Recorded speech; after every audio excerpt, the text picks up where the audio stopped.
Hormuz straight में लंबे समय से फंसे 1500 से ज़्यादा जहाज़ अब सिर्फ पेट्रोल, डीजल और एलपीजी की सप्लाई के लिए चिंता नहीं है। इन जहाज़ों के साथ समुद्र में एक ऐसा खतरा भी मंडरा रहा है जो हज़ारों किलोमीटर दूर तबाही मचा सकता है। आखिर ये खतरा कितना बड़ा है और इसे रोकने के लिए क्या किया जा सकता है? नमस्कार, मैं प्रिया श्रीवास्तव और आप देख रहे हैं न्यूज़ 18।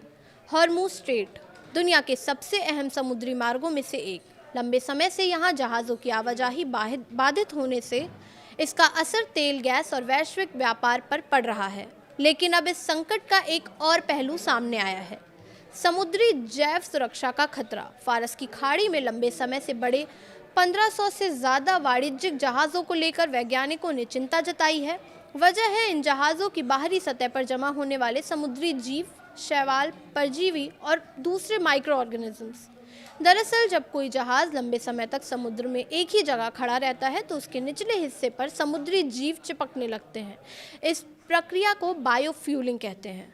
अब इसका असली खतरा तब पैदा हो सकता है जब हॉर्मुज़ स्ट्रेट खुलने के बाद ये जहाज़ अलग अलग देशों के बंदरगाहों की तरफ रवाना होंगे। जहाज़ों के साथ उनकी सतह पर चिपके जीव भी हज़ारों किलोमीटर दूर तक पहुंच सकते हैं, यानी एक जगह का समुद्री जीव दूसरी जगह पहुंचकर नई मुसीबत खड़ी कर सकता है। किसी बाहरी प्रजाति के नए समुद्री क्षेत्र में पहुंचने पर कई बार उसके प्राकृतिक दुश्मन मौजूद नहीं होते। ऐसे में वो तेज़ी से फैल सकती है और स्थानीय मछलियों, समुद्री पौधे और दूसरे जीवों के लिए खतरा पैदा कर सकता है। इसका असर सिर्फ समुद्र तक सीमित नहीं रहेगा। मछली पालन, जलीय कृषि, तटीय उद्योग और इनमें जुड़ी अर्थव्यवस्था भी प्रभावित हो सकती है। यही वजह है कि लंबे समय तक खाड़ी में खड़े जहाज़ों का संभावित सुपर स्प्रेडर माना जा रहा है। और खतरा इसलिए भी बढ़ सकता है क्योंकि फारस की खाड़ी का समुद्री वातावरण गर्म है। गर्म पानी कई समुद्री जीवों के लिए अनुकूल परिस्थितियां पैदा करता है, यानी जहाज़ जितने लंबे समय तक खाड़ी में खड़े रहेंगे उनकी सतह पर जैविक सामग्री जमा होने की संभावना भी बढ़ सकती है। बताया जाता है कि फारस की खाड़ी में पहले से 50 से ज़्यादा गैर मूल समुद्री प्रजातियां मौजूद हैं। ऐसे में यहाँ लंबे समय से रुके जहाज़ों की एक साथ आवाजाही शुरू होने पर जैव सुरक्षा की चुनौती और बढ़ सकती है। अब सवाल है, हॉर्मुज़ को लेकर चिंता इतनी ज़्यादा क्यों है? दुनिया में कुछ समुद्री रास्तों को चोक पॉइंट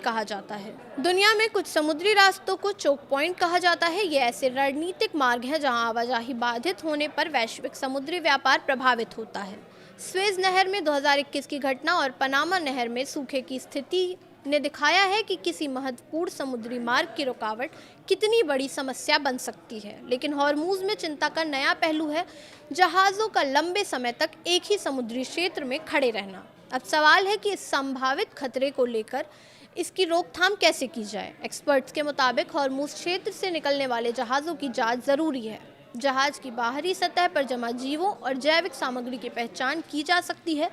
ज़रूरत पड़ने पर जहाज़ की अंडर वाटर सफाई भी की जा सकती है, लेकिन यहाँ भी सावधानी बेहद ज़रूरी होगी, क्योंकि अगर सफाई के दौरान जहाज़ से निकली जैविक सामग्री सीधे समुद्र में चली गई तो समस्या कम होने के बजाय और बढ़ सकती है। इसके अलावा ईडीएनए यानी पर्यावरणीय डीएनए तकनीक भी मददगार हो सकती है। समुद्री पानी के नमूने की जांच करके संभावित बाहरी प्रजातियों की मौजूदगी का पता लगाया जा सकता है।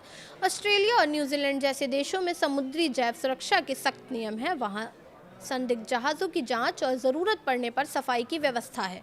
लेकिन अगर बड़ी संख्या में जहाज़ एक साथ अलग अलग बंदरगाहों की ओर बढ़ते हैं तो चुनौती काफ़ी बड़ी हो सकती है। यानी हॉर्मुज़ का संकट खत्म होने के साथ जहाज़ों का दोबारा चलना निश्चित तौर पर राहत की खबर होगी। लेकिन निगरानी सिर्फ तेल और गैस की सप्लाई पर नहीं करनी होगी। नज़र इस पर भी रखनी होगी कि इन जहाज़ों के साथ कौन कौन से समुद्री बिन बुलाए मेहमान दुनिया के दूसरे हिस्सों तक पहुंच रहे हैं, क्योंकि एक आक्रामक समुद्री प्रजाति अगर नए इलाके में जम गई तो इसे नियंत्रित करना मुश्किल और महंगा हो सकता है। इसका असर पर्यावरण के साथ साथ मछली पालन, जलीय कृषि और तटीय अर्थव्यवस्था पर भी पड़ सकता है। यानी हॉर्मुज़ का संकट सिर्फ समुद्री व्यापार का संकट नहीं, अब ये समुद्री पारिस्थितिक तंत्र की सुरक्षा का भी सवाल बनता जा रहा है। फिलहाल इस वीडियो में इतना ही। ऐसे ही और वीडियोस के लिए देखते रहिए न्यूज़ 18।